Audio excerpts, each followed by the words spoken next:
Cuando el empleado del banco me entregó ese cheque por $32 millones, mis manos temblaron tanto que casi lo dejo caer. 32 millones. Una cifra que jamás pensé que existiría en mi vida, mucho menos en mis manos arrugadas de 70 años. El sorteo especial de la lotería había cambiado todo en un segundo, pero lo que no sabía era que ese pedazo de papel iba a convertirse en el espejo más cruel de mi propia familia. Salí del banco como una sonámbula, guardé el cheque en el fondo de mi cartera vieja y caminé hasta mi casa como si nada hubiera pasado. Mi corazón latía tan fuerte que pensé que se me iba a salir del pecho. 32 millones de dólares. Podía pagar mi casita, comprarme ropa nueva, viajar, ayudar a mis hijos, a mis nietos. Podía hacer tantas cosas que la cabeza me daba vueltas. Pero algo dentro de mí me detuvo. Una vocecita que me susurraba que esperara, que pensara bien las cosas. Porque conocía a mi familia. Los conocía muy bien. Y una parte de mí, esa parte que había sido lastimada tantas veces, quería saber algo antes de cambiar nuestras vidas para siempre. Quería saber si realmente me amaban. Durante días enteros no le dije nada a nadie. Guardé el secreto como si fuera un tesoro peligroso. Seguí levantándome temprano, haciendo mis quehaceres, preparando mi café aguado de siempre, viendo mis telenovelas en la televisión vieja que tenía desde hace 15 años. Todo igual. Todo normal. Pero por dentro tenía un huracán. Porque mientras más pensaba en ese dinero, más me acordaba de todas las veces que había pedido ayuda y me habían dado la espalda. Cuando se me rompió el techo y lloré durante semanas porque no tenía para arreglarlo. Cuando me enfermé de neumonía el año pasado y nadie vino a cuidarme. Pasé 5 días con fiebre alta, temblando en mi cama, llamando a mis hijos por teléfono y escuchando siempre la misma canción, que estaban ocupados, que ya vendrían más tarde, que seguramente no era nada grave. Cuando cumplí 65 años y ni siquiera recibí una llamada de mis propios hijos. Me quedé sentada toda la noche esperando el teléfono, viendo cómo pasaban las horas y comprendiendo que para ellos ese día era uno más del calendario. Mi hija Renata siempre tenía excusas perfectas. Que el trabajo la tenía estresada, que los niños estaban enfermos, que su esposo necesitaba atención, que no tenía tiempo ni para respirar. Pero sí tenía tiempo para subir fotos a sus redes sociales comiendo en restaurantes caros, comprando carteras de marca, viajando los fines de semana a playas exclusivas con sus amigas. Sí tenía tiempo para todo lo que le daba placer, pero no para su madre. Mi hijo Braulio era peor. Cada vez que lo necesitaba me decía que estaba pasando por momentos difíciles económicos, que las cosas estaban apretadas, que apenas podía mantener a su familia. Pero después me enteraba por los vecinos que se había comprado un carro nuevo, o que había renovado toda su casa, o que había llevado a su esposa a cenar para celebrar algún ascenso en el trabajo. Los dos vivían a menos de 1 hora de mi casa, pero me visitaban menos que el cartero. Aparecían solo cuando necesitaban algo, que les cuidara a los nietos, que les prestara dinero, que los ayudara con algún favor. Y yo, como la tonta que había sido toda mi vida, siempre decía que sí. Siempre ponía sus necesidades antes que las mías. Y ahí estaba yo, con 32 millones de dólares en una cuenta bancaria nueva, sintiéndome más sola que nunca. El dinero no había llenado el vacío que tenía en el pecho. Al contrario, lo había hecho más grande. Porque ahora sabía que tenía el poder de cambiar las cosas, pero también sabía que si se enteraban de mi suerte, todos iban a aparecer como por arte de magia. Todos iban a ser súbitamente cariñosos. Todos iban a recordar que tenían una madre, una tía, una suegra que los había amado incondicionalmente. Todos iban a tener tiempo para visitarme, para llamarme, para preguntarme cómo estaba. Pero ¿sería amor verdadero o sería interés? Fue entonces cuando se me ocurrió la idea. Una idea que al principio me pareció terrible, pero que no podía sacarme de la cabeza. ¿Y si los pusiera a prueba? ¿Y si fingiera que estaba en problemas, que necesitaba ayuda desesperadamente, y viera quién realmente estaba dispuesto a tenderme la mano? No era solo curiosidad. Era una necesidad que me carcomía por dentro. Necesitaba saber si mis hijos me querían a mí, Rosa Antunes, la mujer que los había criado con tanto sacrificio, o si solo aparecían cuando les convenía.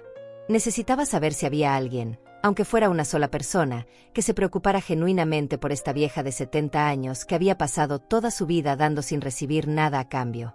Durante una semana completa no dormí bien. Le daba vueltas y más vueltas al plan. Me levantaba a las 3 de la madrugada y me quedaba sentada en la cocina, tomando té y pensando. Me sentía culpable por considerar engañar a mi propia familia, pero al mismo tiempo sentía que tenía derecho a saber la verdad. Después de todo, ¿no había sido yo quien había trabajado doble turno en la fábrica para que no les faltara nada? ¿No había sido yo quien había sacrificado mis propios sueños para que ellos pudieran estudiar, casarse, formar sus familias? El dinero estaba ahí, seguro en el banco, esperando. Pero yo necesitaba algo más que dinero. Necesitaba saber que no había desperdiciado mi vida amando a personas que no me amaban de vuelta. Necesitaba saber si valía la pena compartir mi bendición con ellos. Y así fue como decidí hacer la prueba más importante de mi vida. Iba a pedirles ayuda a todos, uno por uno. Iba a inventar una emergencia creíble y ver quién respondía con el corazón y quién respondía con excusas. Iba a fingir que estaba desesperada para ver quién realmente se desesperaba por ayudarme. Lo que descubrí después me hizo ver a todos con otros ojos. Y cambió mi vida para siempre.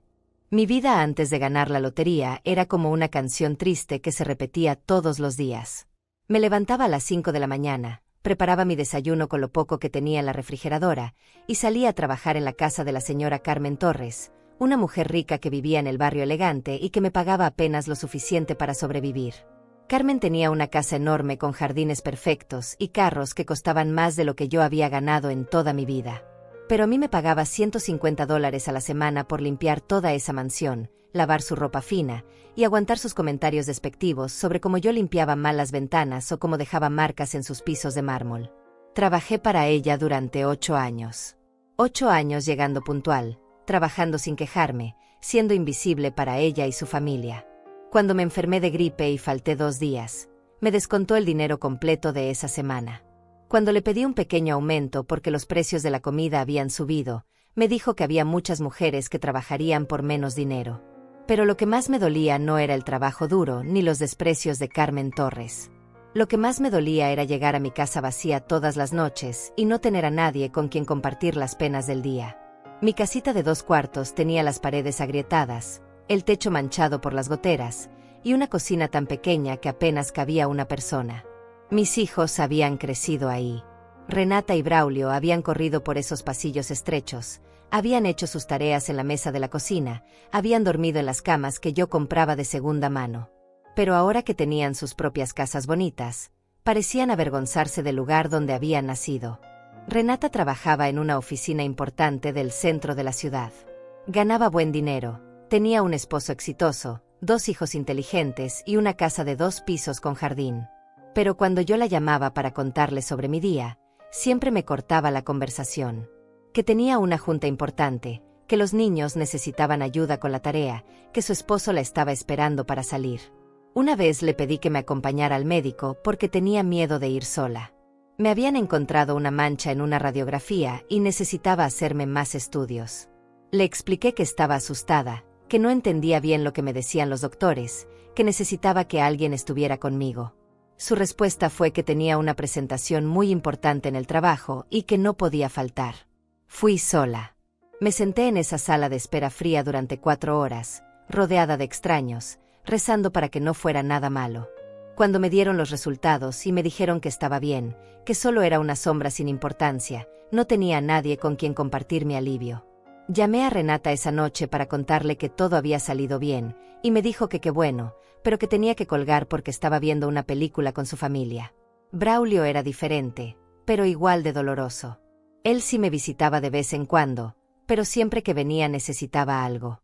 Llegaba con esa sonrisa encantadora que había tenido desde niño, me abrazaba fuerte y me decía que me veía muy bien, que me extrañaba mucho. Pero después de 5 minutos de plática, comenzaba con su verdadero propósito. Una vez vino porque necesitaba que le prestara $500. Dijo que era una emergencia, que se le había descompuesto el carro y que si no lo arreglaba esa semana iba a perder su trabajo. Yo no tenía $500, pero empeñé el anillo de bodas de mi difunto esposo para conseguir el dinero. Se lo di sin dudarlo, porque era mi hijo y porque creí en su historia. 2 semanas después me enteré por una vecina que lo había visto estrenando ropa nueva en el centro comercial. Cuando le pregunté por el dinero, me dijo que sí me iba a pagar, pero que necesitaba un poco más de tiempo. Pasaron 6 meses y nunca más mencionó los $500. Yo nunca pude recuperar el anillo de mi esposo. Pero no todos en mi familia eran así.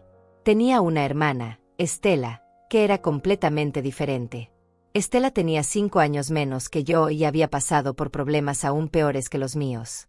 Su esposo la había abandonado cuando sus hijos eran pequeños, y ella había trabajado vendiendo comida en la calle para mantenerlos. Estela vivía en una casita aún más humilde que la mía, en un barrio donde las calles no tenían pavimento y donde el agua llegaba solo 3 veces por semana.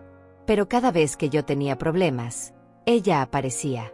Cuando me enfermé de neumonía, fue Estela quien durmió en una silla al lado de mi cama durante 3 noches seguidas. Cuando se me rompió el techo, fue Estela quien trajo a su hijo mayor para que me ayudara a arreglarlo. Nunca tenía dinero para darme, pero siempre tenía tiempo. Siempre tenía una palabra de aliento, un abrazo sincero, una sonrisa que me hacía sentir que no estaba sola en el mundo. Los domingos venía a desayunar conmigo y me contaba historias divertidas de sus nietos, me hacía reír con sus ocurrencias, me escuchaba cuando yo necesitaba quejarme de algo. También estaba mi sobrino Adalberto, el hijo de mi hermano mayor que había muerto hace 10 años. Adalberto había tenido suerte en los negocios. Tenía una empresa de construcción que le daba buen dinero, una camioneta nueva, una casa grande. Pero cuando mi hermano se estaba muriendo de cáncer y necesitábamos dinero para los medicamentos, Adalberto siempre tenía excusas. Que el negocio estaba pasando por una mala racha, que tenía muchos gastos, que no era buen momento. Mi hermano murió sin poder pagar todos los tratamientos que necesitaba, mientras su propio hijo se compraba carros nuevos y llevaba a su familia de vacaciones a la playa. Durante todos esos años de soledad y trabajo duro, yo me consolaba pensando que algún día las cosas iban a mejorar. Que mis hijos iban a madurar y se iban a dar cuenta de que su madre los necesitaba. Que iban a valorar todo lo que había hecho por ellos cuando eran pequeños. Que iban a querer pasar tiempo conmigo, cuidarme cuando fuera más vieja, incluirme en sus vidas. Pero los años pasaban y las cosas empeoraban. Cada vez me llamaban menos, me visitaban menos, se acordaban menos de mi existencia. Y yo me iba volviendo más invisible, más insignificante en sus vidas ocupadas y exitosas. Por eso cuando gané esa fortuna, no pude simplemente correr a contarles.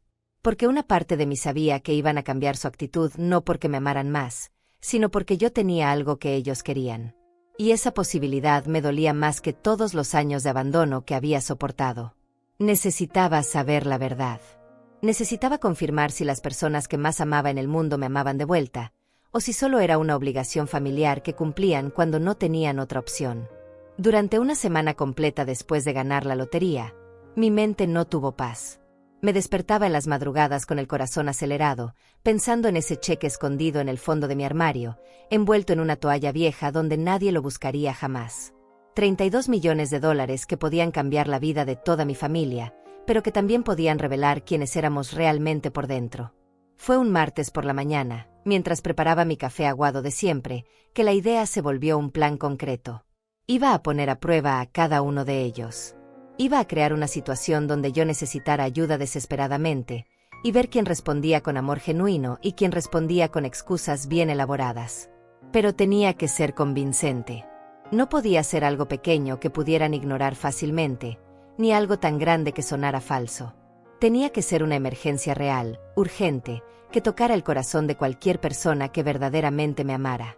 Me senté en mi mesa de cocina con un cuaderno viejo y comencé a escribir las opciones. Podía decir que me habían diagnosticado algo grave y necesitaba dinero para el tratamiento. Pero eso era demasiado cruel, incluso para una prueba. Podía inventar que me habían robado, pero entonces esperarían que pusiera una denuncia policial. Finalmente se me ocurrió la historia perfecta. Le diría a cada uno que estaba a punto de perder mi casa, que había recibido una notificación del banco diciendo que tenía 2 semanas para pagar $3,000 de atrasos en la hipoteca, o me quitarían la propiedad. Era creíble porque todos sabían que mi situación económica era difícil. Era urgente porque tenía un plazo límite. Y era lo suficientemente específico para que no pudieran escabullirse con promesas vagas. $3,000. Una cantidad que para mis hijos exitosos representaba una cena cara o una pequeña reparación en sus carros. Para Adalberto, con su empresa de construcción, era menos de lo que gastaba en gasolina en un mes.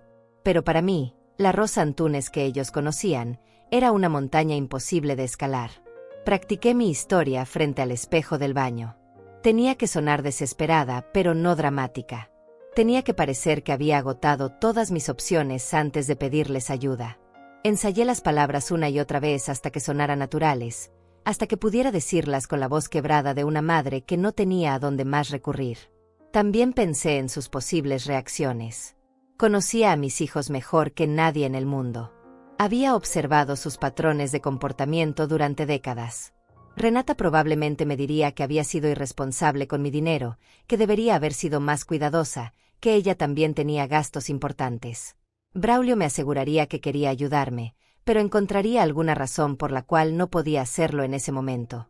Adalberto, mi sobrino próspero, seguramente me recomendaría que hablara con el banco para hacer algún arreglo de pagos. Carmen Torres, mi empleadora rica, probablemente ni siquiera me dejaría terminar de explicar la situación antes de cambiar de tema. Pero Estela, mi hermana Estela era diferente. Ella no tenía $3,000, no tenía ni siquiera 300. Pero sabía que encontraría alguna manera de ayudarme. Tal vez vendería algo, tal vez pediría prestado, tal vez trabajaría turnos extra. Estela siempre encontraba la manera. El plan estaba listo, pero me tomé otros 3 días para reunir el valor de ejecutarlo. Porque una parte de mí tenía miedo de confirmar lo que ya sospechaba en el fondo de mi corazón. Una parte de mí todavía tenía la esperanza de estar equivocada sobre mis propios hijos. El viernes por la mañana, después de llegar del trabajo en casa de Carmen Torres, me senté en mi sala con el teléfono en las manos. Había decidido el orden en que los llamaría. Primero Renata, porque era la mayor y porque tenía mejor situación económica. Después Braulio, para darle la oportunidad de demostrar que podía ser mejor hermano de lo que había sido hijo. Luego Adalberto, mi sobrino que se había beneficiado tanto de la ayuda de mi familia cuando era joven. Al final llamaría a Estela, pero no para pedirle dinero. Sabía que ella no lo tenía. La llamaría para contarle mi problema y ver cómo reaccionaba, qué me ofrecía, cómo se comportaba cuando alguien que amaba estaba en problemas. Antes de hacer la primera llamada, fui al baño y me mojé los ojos con agua fría para que se vieran rojos, como si hubiera estado llorando. Me pellizqué las mejillas para que se vieran demacradas. Tenía que verme como una mujer al borde del colapso, no como alguien que estaba haciendo un experimento social. Marqué el número de Renata y esperé. Contestó al 5.º timbrazo, con esa voz ocupada que siempre usaba cuando hablaba conmigo, como si yo fuera una interrupción en su día importante. «Mamá», me dijo sin emoción. «¿Qué pasó?» «No puedo hablar mucho porque tengo una junta en 10 minutos». Ahí estaba. La primera prueba estaba a punto de comenzar. Con la voz temblorosa, le conté sobre la notificación del banco, sobre los $3,000 que necesitaba en 2 semanas, sobre el terror de quedarme sin hogar a los 70 años. Le expliqué que había tratado de conseguir el dinero por todos lados, que había vendido todo lo que tenía de valor, que ella era mi última esperanza. Su respuesta fue exactamente lo que había esperado, pero dolió igual que si hubiera sido una sorpresa. Después llamaría a Braulio, y después a Adalberto. Pero ya sabía cómo iba a terminar esta historia. Ya sabía quién iba a fallarme y quién iba a estar a mi lado. Lo que no sabía era cuánto iba a dolerme confirmar la verdad que había estado evitando durante años. Estaba prestes a confirmar si mis sospechas eran verdaderas, y si mi corazón de madre estaba preparado para soportar la realidad. Renata suspiró con esa exasperación que me conocía tan bien. Era el mismo suspiro que hacía cuando era adolescente y yo le pedía que recogiera su cuarto o que ayudara con los quehaceres de la casa. El suspiro de alguien que considera que la están molestando sin razón. «Mamá, de verdad no puedo hablar ahora», me dijo con una prisa exagerada. «Tengo una presentación súper importante en 20 minutos y necesito concentrarme. ¿No puedes llamar al banco y explicarles tu situación? Seguramente te pueden dar más tiempo». «Pero hija», le expliqué con la voz quebrada, «ya hablé con ellos 3 veces. Me dijeron que es la última oportunidad. Si no pago los $3,000 en 2 semanas, van a iniciar el proceso de embargo. No tengo a dónde ir, no tengo a quién recurrir». «Ay, mamá», respondió con ese tono que usaba cuando quería hacerme sentir culpable por existir. «¿Por qué no me habías contado antes que tenías problemas con la casa? Estas cosas no pasan de la noche a la mañana. Seguramente llevas meses sin pagar». Sus palabras me atravesaron como cuchillos. En lugar de preocuparse por mi desesperación, me estaba echando la culpa. En lugar de buscar una solución, me estaba regañando como si fuera una niña irresponsable. Hija, por favor, le supliqué. No te estoy pidiendo que me regales el dinero. Te lo puedo pagar poco a poco, aunque me tome años. Solo necesito que me ayudes a no perder mi casa. Mira, mamá, escucha bien. Miguel y yo acabamos de comprar muebles nuevos para la sala porque los otros ya estaban muy viejos. Gastamos $5,000 apenas la semana pasada. Los niños necesitan útiles escolares nuevos, y Sofía quiere entrar a clases de ballet que cuestan $200 al mes. No es que no quiera ayudarte, pero realmente no es un buen momento económico para nosotros. $5,000 en muebles nuevos, pero no podía ayudarme con $3,000 para salvar mi casa. Mi propia hija, la niña a quien había criado trabajando turnos dobles, a quien había dado todo mi amor y todos mis sacrificios, me estaba diciendo que sus muebles de sala eran más importantes que el techo sobre la cabeza de su madre. Oye, ¿por qué no le hablas a Braulio? Continuó, como si estuviera resolviendo mi problema de la manera más inteligente del mundo. Él siempre dice que su negocio va muy bien. Seguramente él sí te puede ayudar. O mejor aún, habla con tío Adalberto. Ese sí tiene dinero de verdad. Y colgó. Sin más explicaciones, sin promesas, sin siquiera aún me da mucha pena lo que te está pasando. Solo colgó para irse a su presentación importante, mientras su madre de 70 años se quedaba llorando con el teléfono en la mano. Me quedé sentada en mi silla durante 10 minutos completos, procesando lo que acababa de pasar. No era solo que no me hubiera ayudado. Era la frialdad, la falta total de empatía, la manera en que me había hecho sentir como si yo fuera una molestia por tener problemas. Pero tenía que continuar con la prueba. Tenía que llamar a Braulio y darle la oportunidad de ser diferente. Marqué su número con las manos temblorosas. Contestó inmediatamente, con esa voz alegre que siempre tenía cuando estaba de buen humor. «Mamá», me dijo con entusiasmo. «¡Qué sorpresa! Justo estaba pensando en ti. ¿Cómo has estado?» Por un momento sentí una chispa de esperanza. Tal vez Braulio sería diferente. Tal vez mi hijo menor tenía un corazón más grande que su hermana. Le conté la misma historia, con la misma voz desesperada, con la misma urgencia. Le expliqué sobre la notificación del banco, sobre los $3,000, sobre el terror de quedarme sin hogar. Esperé su respuesta con el corazón latiendo fuerte. «Ay, no, mamá», me dijo inmediatamente. «Qué horrible situación. Me da muchísima pena lo que te está pasando. De verdad me parte el corazón saber que estás pasando por esto». Su tono era completamente diferente al de Renata. Sonaba genuinamente preocupado, genuinamente triste por mi situación. Por un segundo pensé que había juzgado mal a mi hijo, que él sí iba a estar ahí para mí cuando lo necesitara. «Mira, mamá», continuó con esa voz comprensiva, «ojalá pudiera ayudarte. En serio. Ojalá. Pero justo ahorita estamos pasando por una situación súper complicada. La empresa donde trabajo está haciendo recortes de personal, y aunque todavía no me han despedido, estoy ahorrando cada centavo que puedo por si las cosas se ponen peores. Pero hijo», le dije suavemente, «solo necesito $3,000. Te lo puedo pagar cuando tú quieras». «Sí, mamá, lo sé. Pero es que no los tengo. De verdad te lo juro. Además, Sandra está embarazada otra vez, aunque todavía no se lo hemos dicho a nadie, y eso significa que vamos a tener más gastos médicos, más gastos de bebé. No puedo arriesgar la estabilidad de mi familia, ¿me entiendes?» Era increíble. Braulio sonaba mucho más comprensivo que Renata, pero el resultado era exactamente el mismo. No me iba a ayudar. Y además, me estaba contando sobre su nuevo bebé, sobre su familia creciente, mientras su madre estaba a punto de quedarse sin hogar. «¿Ya le hablaste a Renata?», me preguntó. «Ella gana más que yo, y Miguel también tiene buen trabajo. Seguramente ellos sí te pueden ayudar».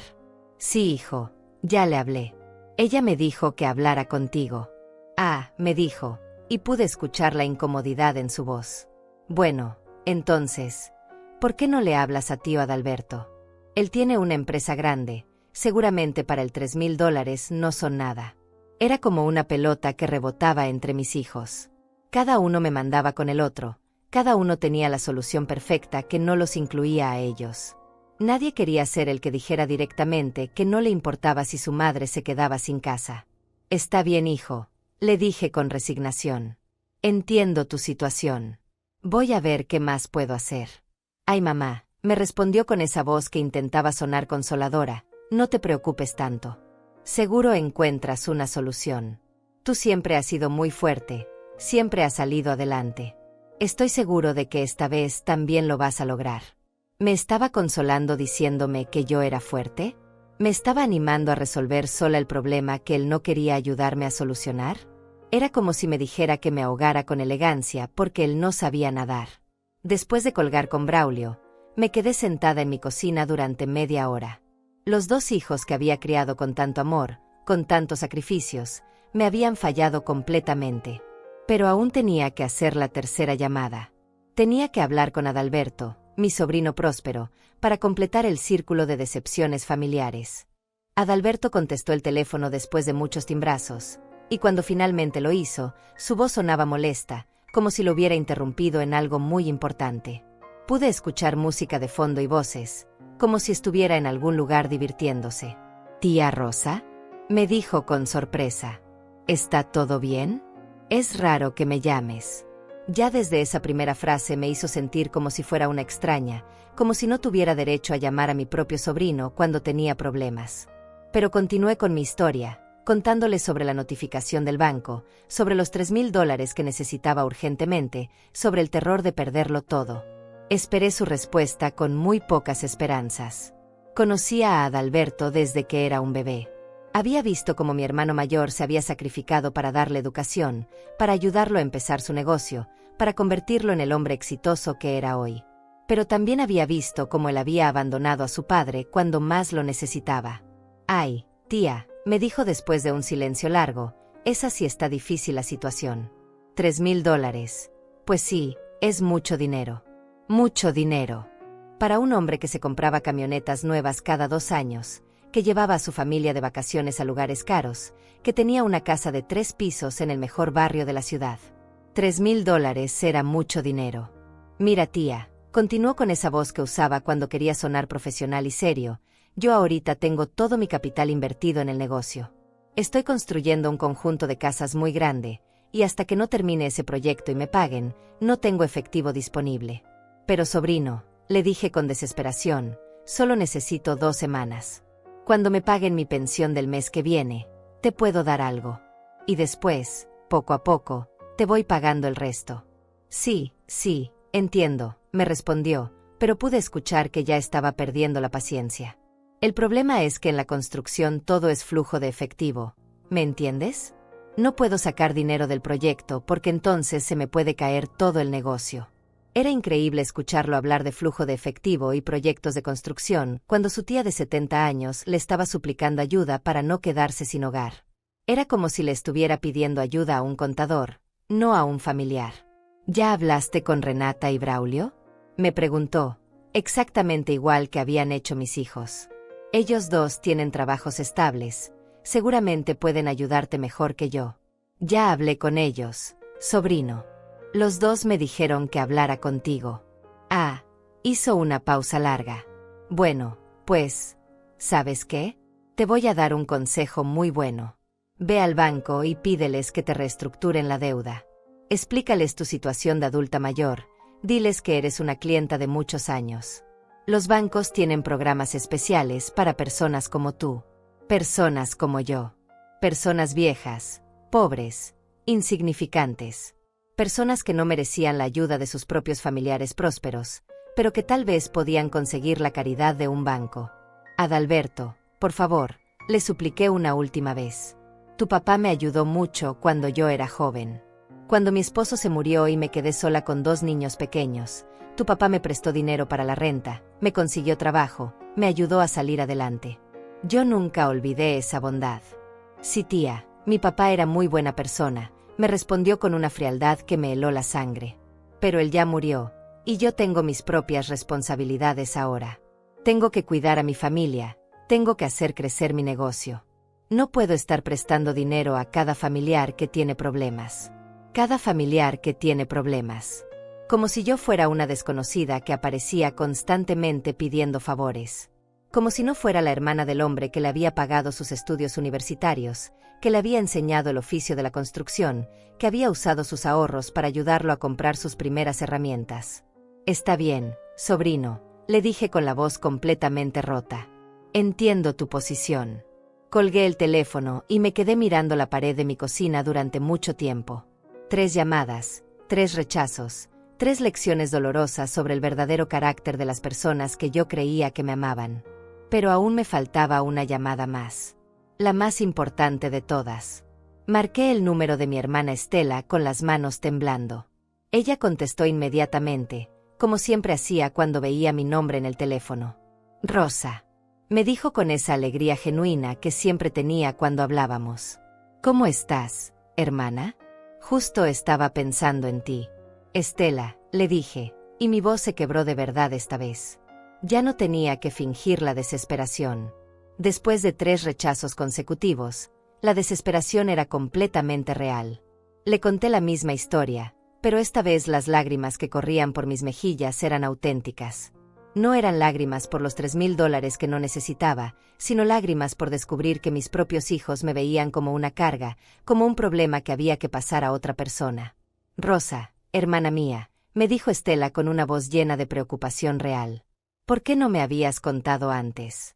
¿Desde cuándo tienes problemas con la casa?» «No quería preocuparte, Estela. Sé que tú también tienes tus propias dificultades». «Ay, hermana», me respondió con cariño, «las dificultades se comparten en familia. Nunca tienes que pasar sola por algo así». Hubo un silencio, y pude escucharla pensando. Sabía que estaba calculando, no cuánto dinero tenía disponible, sino cómo podía conseguir el dinero que no tenía. «Mira, Rosa», me dijo finalmente, «yo no tengo $3,000 ahorrados, tú lo sabes. Pero voy a buscar la manera de conseguirlos. Voy a hablar con mi patrón para ver si me puede adelantar el sueldo de 2 meses. Voy a ver si puedo vender algunas cosas. Y si no logro conseguir todo, al menos voy a conseguir una parte». «¿Estás segura, Estela? No quiero que te metas en problemas por mi culpa». «Rosa Antúnez», me dijo con firmeza, «eres mi hermana. Somos familia de verdad. Mañana mismo empiezo a buscar el dinero, y en una semana te voy a dar una respuesta concreta». Era increíble. La persona que menos tenía era la única que estaba dispuesta a sacrificarse por mí. Mientras mis hijos exitosos y mi sobrino próspero me daban excusas elaboradas, mi hermana pobre me ofrecía su ayuda sin dudarlo. Después de colgar con Estela, me quedé sentada en mi cocina hasta que se hizo de noche. El patrón se había repetido exactamente como yo había predicho, pero eso no había hecho que doliera menos. Había confirmado la verdad más dolorosa de todas: las personas que más amaba en el mundo no me amaban de la misma manera. Los siguientes 3 días fueron los más largos de mi vida. No porque estuviera preocupada por el dinero que no necesitaba, sino porque no podía dejar de pensar en la diferencia tan brutal entre las reacciones de mi familia. Mientras mis hijos y mi sobrino habían encontrado 1000 excusas para no ayudarme, Estela había empezado inmediatamente a buscar soluciones. El miércoles por la mañana, mientras estaba limpiando los pisos de mármol en casa de Carmen Torres, sonó mi teléfono. Era Estela, y su voz sonaba emocionada. «Rosa, hermana, tengo buenas noticias. Hablé con mi jefe y me va a adelantar el sueldo de mes y medio. Son $1,200. También hablé con mi comadre Luz, y ella me puede prestar $800 si le firmo un pagaré. Y mi hijo mayor me dijo que tiene ahorrados $600 de su trabajo de los fines de semana, y que me los puede dar». «Estela», le dije con la voz ahogada, «esos son $2,600. Solo me faltan 400. «Sí, hermana, ya lo sé. Para esos 400 que faltan, voy a vender mi televisión y mi refrigeradora vieja. Seguramente alguien me los compra por ese precio». «¿Vas a vender tu televisión y tu refrigeradora? Estela, no puedes hacer eso. ¿Cómo vas a vivir sin refrigeradora?»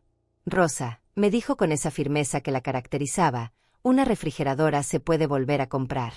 Pero tú solo tienes una casa, y es donde has vivido toda tu vida.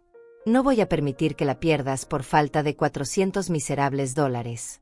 Me quedé muda. Estela estaba dispuesta a vender sus únicos electrodomésticos, a pedirle dinero prestado a su comadre, a quitarle los ahorros a su hijo, todo para ayudar a su hermana mayor. Mientras tanto, mis propios hijos no habían movido un dedo. Hermana, le dije con las lágrimas corriendo por mis mejillas, no sé cómo agradecerte esto. No hay nada que agradecer, Rosa. Así es la familia de verdad. Cuando uno tiene problemas, todos tenemos problemas. Cuando uno sale adelante, todos salimos adelante. El jueves por la tarde, Estela llegó a mi casa con un sobre amarillo en las manos. Tenía los ojos brillantes de emoción, como si acabara de ganar la lotería ella misma. Aquí están, hermana, me dijo extendiendo el sobre. $3,000 exactos. Conseguí vender la televisión por $500 en lugar de 400, así que hasta sobran 100. Abrí el sobre y vi los billetes perfectamente ordenados. Billetes que representaban meses de trabajo para Estela, electrodomésticos vendidos, favores pedidos, sacrificios hechos sin dudarlo. Todo por una hermana que, según ella creía, estaba a punto de perder su casa. Pero lo que más me impactó no fue el dinero. Fue verla ahí, parada en mi sala, sonriendo como si acabara de hacer la cosa más natural del mundo. No había drama, no había reproches, no había preguntas sobre por qué yo había llegado a esa situación. Solo había amor puro, incondicional, sin condiciones ni expectativas. Estela, le dije tomando sus manos, tengo que contarte algo muy importante. ¿Qué pasa, hermana? Me preguntó preocupada. ¿Hay algo más que no me habías dicho? La senté en mi sofá viejo y me senté a su lado. Durante unos segundos no supe cómo empezar. ¿Cómo le decía a alguien que había hecho semejante sacrificio por mí que todo había sido una mentira? ¿Cómo le explicaba que la había usado para probar algo sobre el resto de la familia? Estela, comencé con la voz temblorosa, yo no estoy a punto de perder mi casa. ¿Cómo? Me preguntó confundida. ¿Ya resolviste el problema con el banco? ¿Conseguiste el dinero de otra parte? No. Hermana, nunca tuve problemas con el banco. Nunca recibí ninguna notificación. Inventé toda esa historia. Se quedó mirándome sin entender, con el sobre de dinero todavía en mis manos. La semana pasada, continué, gané la lotería. $32 millones. Su cara cambió completamente. Primero sorpresa, después confusión, después algo que parecía dolor. ¿Ganaste la lotería? Repitió lentamente. ¿Y me mentiste sobre perder la casa? Sí, Estela. Pero tenía que saber algo muy importante. Tenía que saber quién de mi familia me ayudaría si realmente estuviera en problemas. Tenía que saber quién me ama de verdad y quién solo aparece cuando le conviene. ¿Y qué descubriste?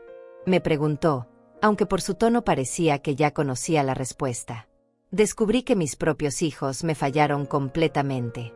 Renata me dijo que acababa de gastar $5,000 en muebles, pero que no podía ayudarme con 3,000 para salvar mi casa. Braulio me llenó de palabras bonitas, pero no movió un dedo. Adalberto me trató como si fuera una desconocida pidiendo caridad. ¿Y yo? Me preguntó con una sonrisa triste. ¿Qué descubriste de mí? Descubrí lo que ya sabía en el fondo de mi corazón.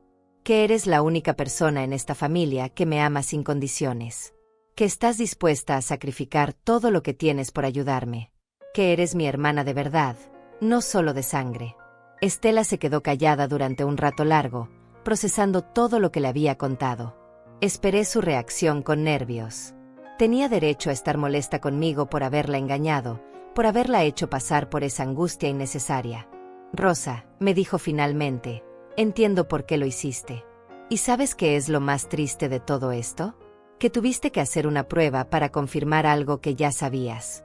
Tienes razón, hermana. Ya sabía quién era cada uno. Pero necesitaba estar segura antes de tomar las decisiones más importantes de mi vida. ¿Qué decisiones? Me preguntó. Estela, quiero compartir contigo parte de esta bendición que recibí. No porque me hayas ayudado hoy, sino porque has estado ayudándome toda la vida. Quiero que tengas una casa propia, que no te preocupes más por el dinero, que puedas vivir con dignidad. Rosa, no puedo aceptar eso, me dijo inmediatamente. Tú ganaste ese dinero, es tuyo. Hermana, le expliqué con firmeza, El dinero solo tiene valor cuando se comparte con las personas que realmente importan. Y tú importas más que nadie en mi vida. Nos quedamos abrazadas durante mucho tiempo, llorando las dos. Pero sus lágrimas eran de alegría, y las mías eran una mezcla de alegría por tener una hermana como ella, y dolor por haber confirmado quiénes eran realmente mis hijos. Esa noche, por primera vez en muchos años, me sentí verdaderamente rica. No por los millones en el banco, sino por saber que tenía a alguien que me amaba de verdad. Después de contarle la verdad a Estela, nos quedamos sentadas en mi sala hasta muy tarde, hablando de cosas que nunca habíamos dicho en voz alta. Era como si el peso de guardar ese secreto durante una semana hubiera sido demasiado para mí, y ahora necesitaba sacarlo todo. Rosa, me dijo Estela con esa sabiduría que siempre había tenido, ¿sabes cuál es la diferencia entre el dinero y el amor? El dinero se puede ganar, se puede perder, se puede robar. Pero el amor verdadero no se puede comprar ni se puede fingir. Y lo que pasó esta semana no fue una prueba del amor, fue una revelación de lo que ya existía en el corazón de cada uno. Tenía razón. Yo no había creado las reacciones de mis hijos y mi sobrino. Solo había dado la oportunidad de que saliera a la luz lo que ya estaba ahí. Renata siempre había sido egoísta, pero yo había encontrado excusas para justificar su comportamiento. Braulio siempre había sido encantador pero irresponsable, pero yo había preferido ver solo el encanto. Adalberto siempre había sido calculador y frío, pero yo había mantenido la esperanza de que en el fondo fuera diferente. Estela, en cambio, siempre había sido generosa, leal, incondicional. Y esas cualidades no habían aparecido cuando yo gané la lotería. Habían estado ahí durante décadas, manifestándose en pequeños gestos diarios que yo había dado por sentados. Hermana, le dije, hay algo más que quiero contarte. Quiero que mañana mismo vayamos al banco y abramos una cuenta a tu nombre. Voy a transferir $2 millones para que nunca más tengas que preocuparte por el dinero. Rosa, exclamó asustada. $2 millones. Es demasiado dinero. Yo no sabría ni qué hacer con tanto dinero. Vas a aprender, le sonreí. Vas a comprar una casa bonita en un barrio seguro. Vas a viajar a todos los lugares que siempre quisiste conocer. Vas a ayudar a tus hijos y a tus nietos. Vas a vivir como la reina que siempre fuiste en tu corazón. ¿Pero qué van a decir los demás? Me preguntó preocupada.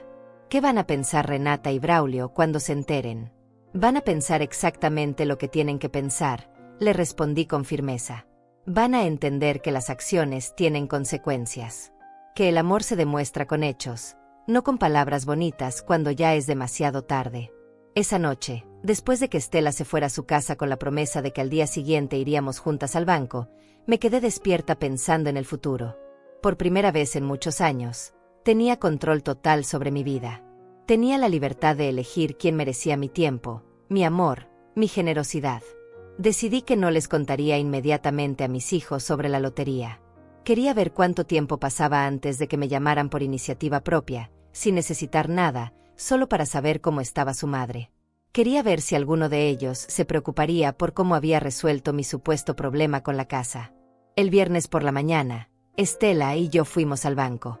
Vimos cuando el gerente le explicaba los procedimientos para manejar una cuenta con $2 millones. Vi su cara de asombro cuando le entregaron las tarjetas de débito y crédito, cuando le explicaron que podía retirar hasta $10,000 diarios si lo necesitaba. Hermana, me susurró mientras salíamos del banco, siento como si estuviera soñando. Como si fuera a despertar en cualquier momento y volver a mi casita sin refrigeradora. No es un sueño, Estela. Es justicia. Es el universo compensándote por todos los años que has sido buena sin esperar nada a cambio. Esa misma tarde fuimos a buscar casas. Quería que Estela viera opciones, que se diera cuenta de que realmente podía elegir dónde vivir. Visitamos 3 casas diferentes, una de 2 pisos con jardín grande, una casa moderna con terraza y una casa colonial con patio interior. Cuando vio la casa colonial, sus ojos se iluminaron como los de una niña en Navidad. Tenía 3 recámaras, 2 baños completos, una cocina espaciosa y un patio con espacio para plantar flores. El precio era $250,000. Esta, me dijo tocando las paredes como si no pudiera creer que fueran reales. Esta es perfecta. Entonces es tuya, le dije. Mañana hacemos la oferta. El sábado, Mientras hacíamos los trámites para comprar la casa de Estela, mi teléfono sonó. Era Braulio. Contesté con curiosidad, preguntándome si había llamado para saber cómo había resuelto mi problema. «Hola mamá», me dijo con esa voz alegre de siempre. «¿Cómo estás? ¿Ya resolviste lo de la casa?» «Sí, hijo, ya se resolvió», le respondí sin dar detalles. «Qué bueno», me dijo aliviado. «Te dije que ibas a encontrar una solución. Siempre sales adelante. Oye, ¿conseguiste el dinero con tío Adalberto?» «No, hijo. Adalberto tampoco pudo ayudarme». «Entonces, ¿cómo lo resolviste?», me preguntó con curiosidad. «Una persona muy generosa me ayudó», le dije simplemente. «Ah, qué bueno. Bueno, mamá, te llamé también para contarte que Sandra y yo decidimos hacer una fiesta para anunciar el embarazo. Va a ser el próximo sábado en la casa. Queremos que vengas». Me invitaba a una fiesta. El mismo hijo que una semana antes no había podido ayudarme a salvar mi casa ahora me invitaba a celebrar su nueva bendición. No había ni una palabra de disculpa por no haber podido ayudarme.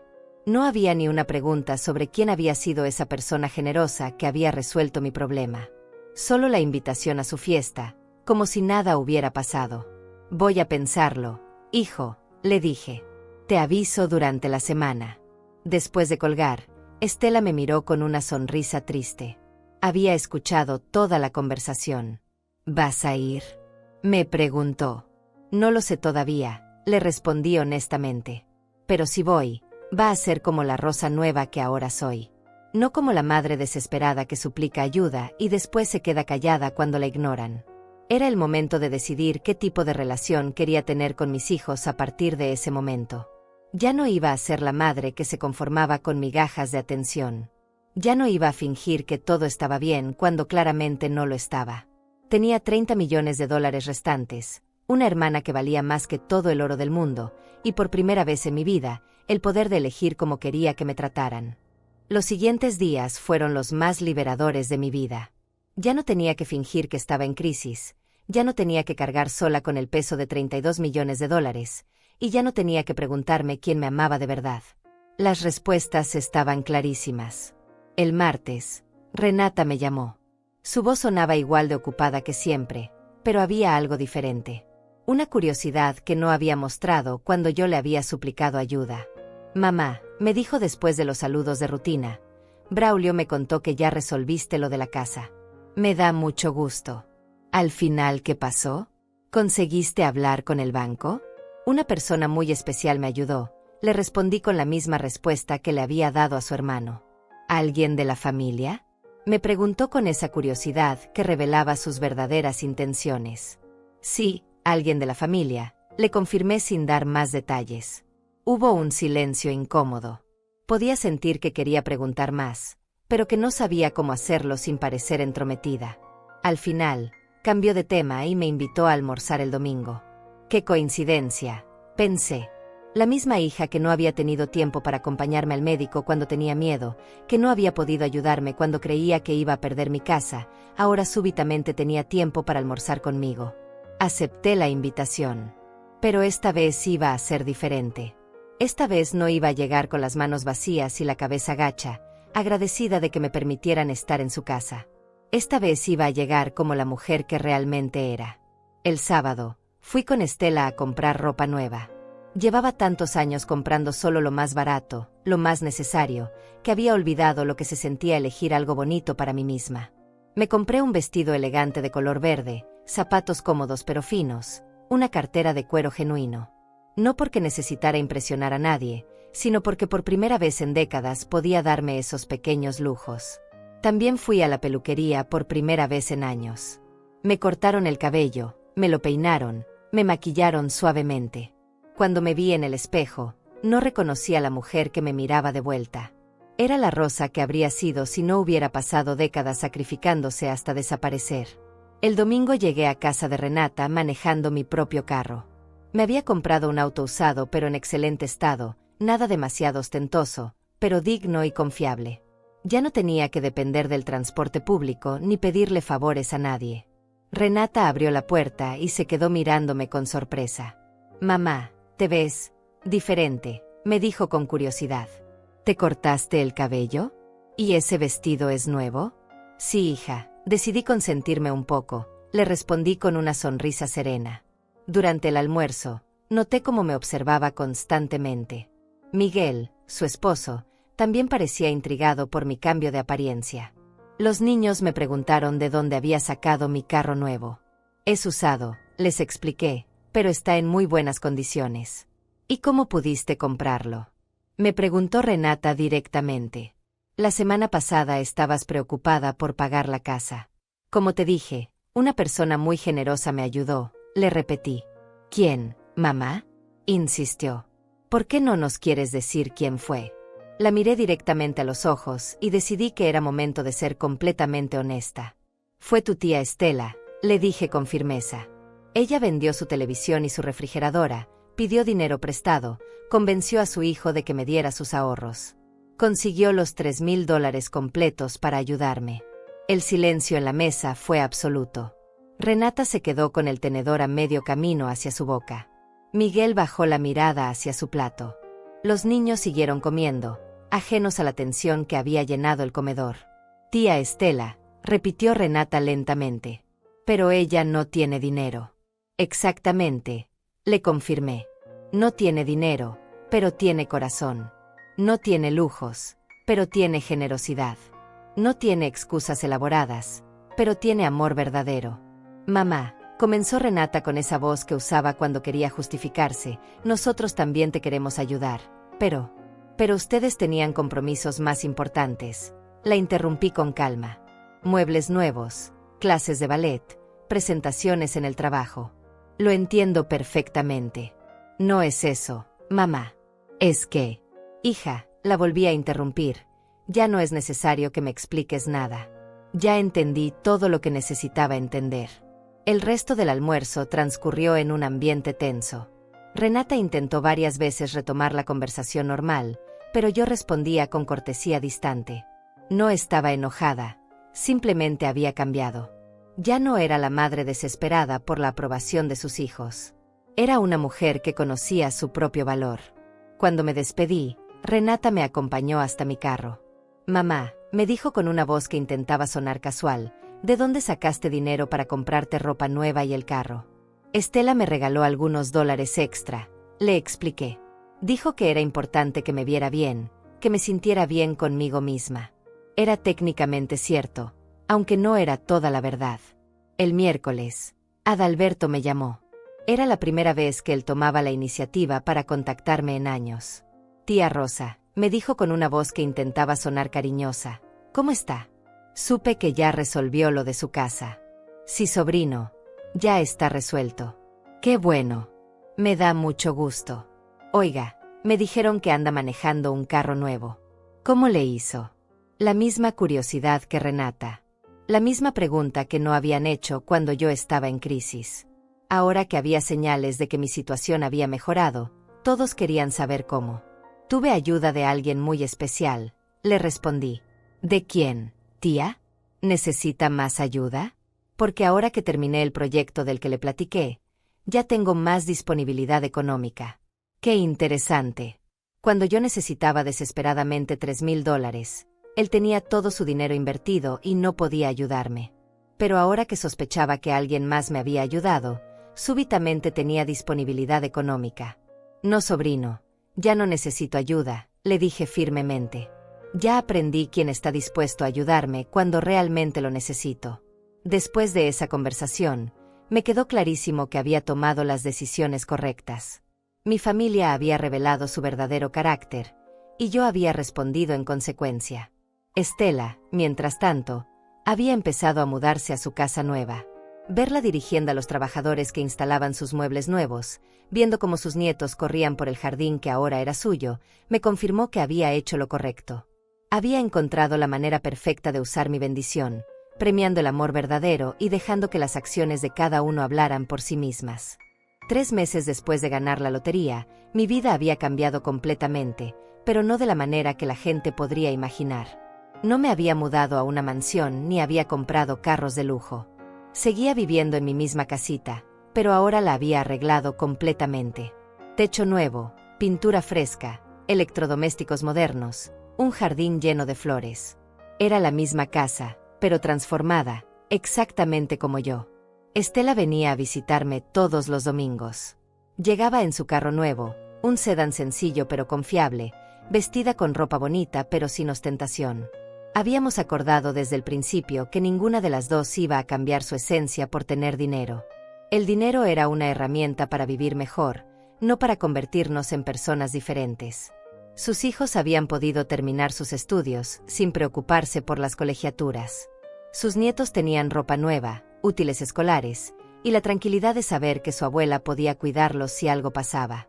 Pero lo más hermoso de todo era ver cómo Estela había florecido. Ya no tenía esa expresión de cansancio constante que había cargado durante décadas. Ahora sonreía más, hablaba con más confianza, planeaba pequeños viajes para conocer lugares que siempre había soñado visitar. Mis hijos, por otro lado, habían empezado a buscarme con más frecuencia. Renata me llamaba cada semana, siempre con alguna excusa para preguntar sobre mi nueva situación. Que si necesitaba ayuda con algo, que si quería acompañarla a almorzar, que si los niños querían pasar el fin de semana conmigo. Su interés renovado era tan transparente que daba pena. Braulio había empezado a visitarme más seguido, siempre con algún regalo pequeño, siempre con preguntas sobre cómo había logrado hacer las mejoras en la casa. Un día llegó con flores y me dijo que había estado reflexionando sobre lo mal hijo que había sido, que quería cambiar, que valoraba mucho tenerme como madre. Yo los recibía con cortesía, pero mantenía la distancia emocional. No estaba resentida, simplemente había aprendido a proteger mi corazón. Ya no esperaba nada de ellos, y esa falta de expectativas me había dado una paz que no había sentido en años. Un sábado por la tarde, mientras Estela y yo estábamos plantando rosas en mi jardín, llegó Adalberto sin avisar. Venía con una sonrisa demasiado grande y una botella de vino caro en las manos.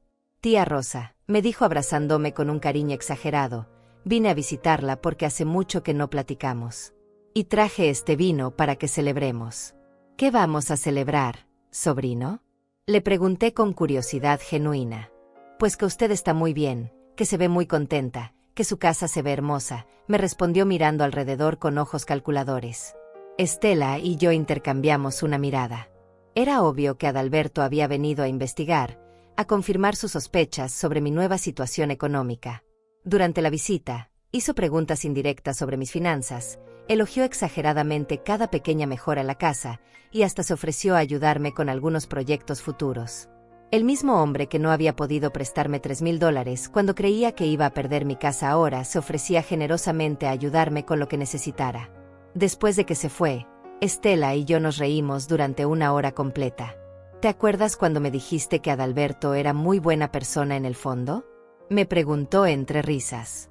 «Hermana», le respondí, «yo también creía muchas cosas que resultaron ser falsas. Pero ahora prefiero la verdad dolorosa que las mentiras cómodas». Una tarde de octubre, mientras estaba regando mis flores, llegó una camioneta lujosa que no reconocí. Se bajó un hombre en traje elegante que resultó ser un abogado enviado por Braulio.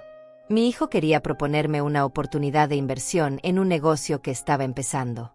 Necesitaba $20,000 de capital inicial, y me ofrecía ser su socia. Le dije al abogado que le agradeciera a mi hijo la propuesta, pero que todas mis inversiones las manejaba con mi asesora financiera, que era muy cuidadosa con mi dinero, y que por el momento no estaba interesada en nuevos proyectos. Esa noche llamé a Estela para contarle lo que había pasado, y las dos nos quedamos en silencio durante un rato largo. «Rosa», me dijo finalmente, «¿no te da tristeza ver cómo se comportan?». «Al contrario, hermana», le respondí, «me da paz. Porque ahora sé exactamente quién es cada uno.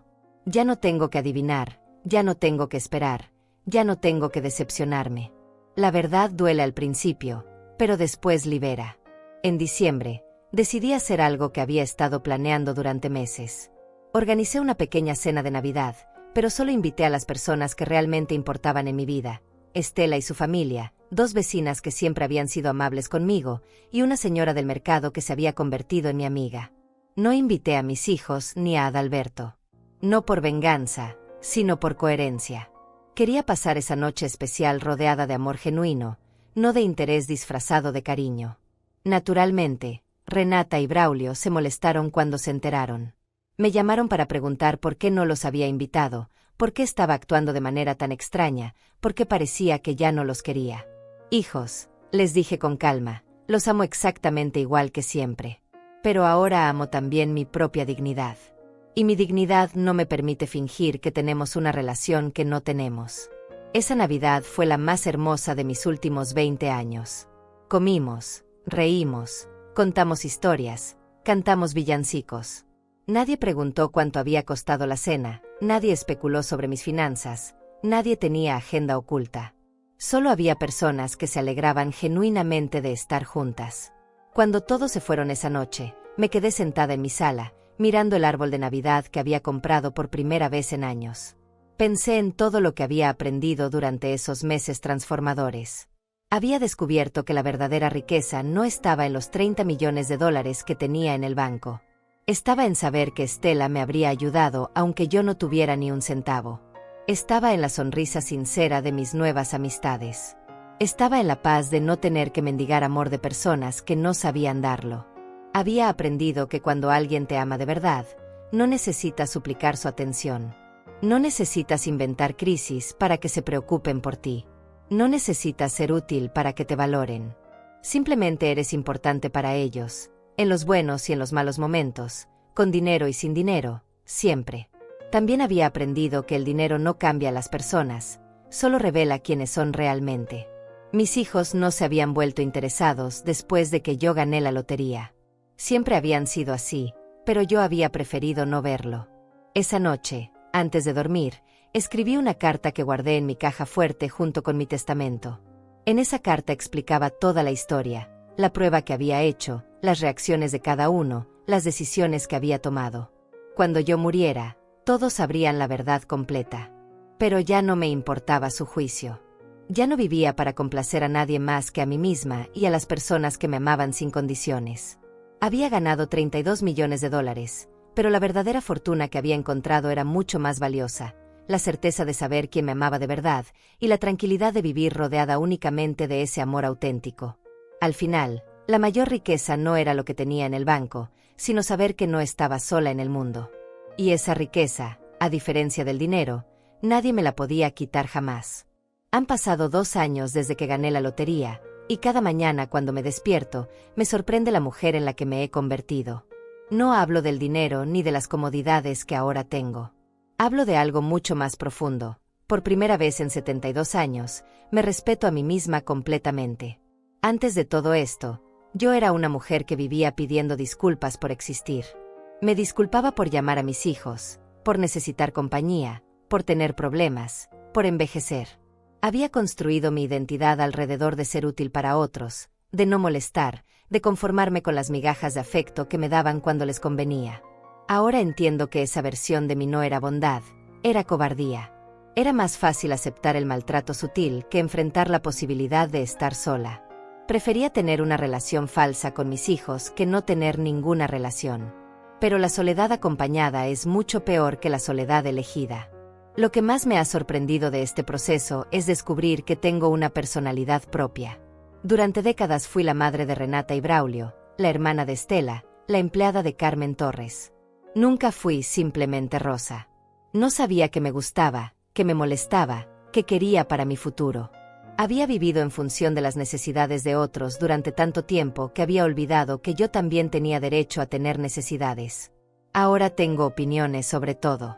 Descubrí que me gusta la música clásica, que disfruto leer novelas de misterio, que prefiero las flores silvestres a las rosas perfectas.